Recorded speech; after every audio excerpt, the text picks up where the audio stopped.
John Vake, you're about to make your return to the cage after a long layoff. Yeah.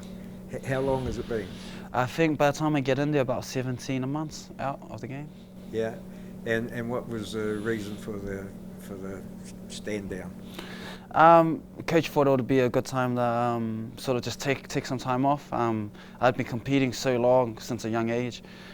He felt like I needed a time to step away and have a look at the bigger picture a little bit, and also just rest my body, rest my head. Like I had gone through like back-to-back training camps for the last 3 or 4 years.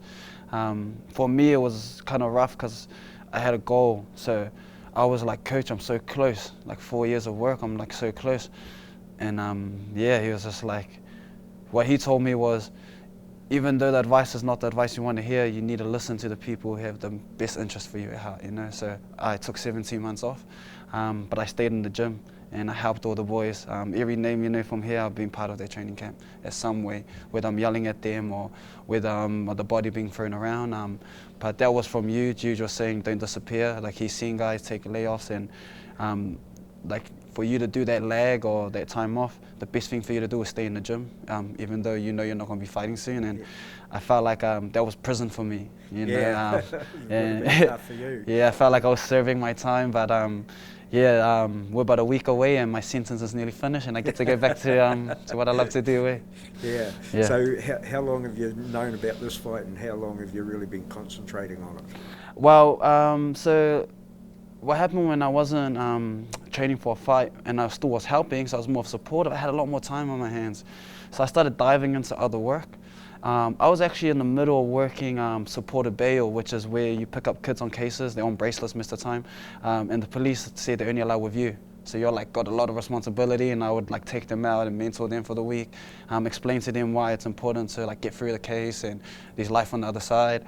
And then December, you called me and was like, pretty much told me that it might be time to come back soon, you know, that it's close.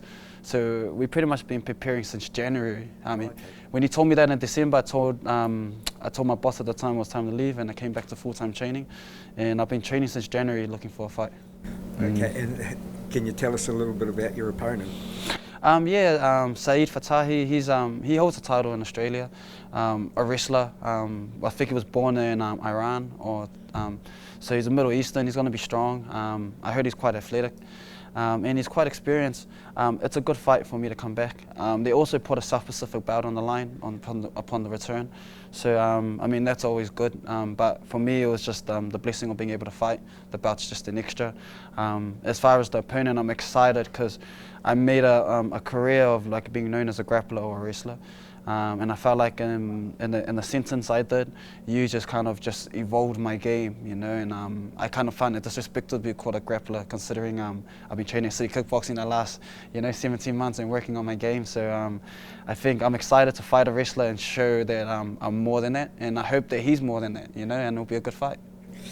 Hey, well, it's a bit of a journey that you've been on, and we're proud to be part of it. So we wish you all the best over there. You're on the same card as Brad, of course, and big day for the Kiwis, eh? Yeah, oh man, to be honest, if you told me, like, what I wish is that someone goes, if you take a 17-month layoff, you get to come back and fight on Brad's undercard, I would have did it happily. But they didn't tell me that at the end, you know. So the fact, because Brad, he's a friend of mine, also a mentor. He always tells me, like, I look up to a lot of what he does, and the fact that I get to now say that I fight on his card, that's one for the kids, eh? You beauty. I look forward to talking to you when you get back, mate. Cool, thank you, Mark. Appreciate it, buddy.